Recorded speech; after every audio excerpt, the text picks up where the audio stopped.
తెల్లవారే వెలుగు రేఖలా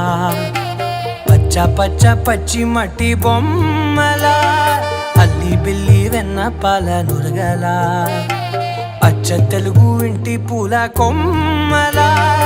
దేవదేవుడే పంపగా ఇలా దేవతే మా ఇంట అడుగే పెట్టెనంట బ్రహ్మ కళ్ళలో కాంతులే మా అమ్మలా మా కోసం మళ్ళీ లాలి పాడేనంట.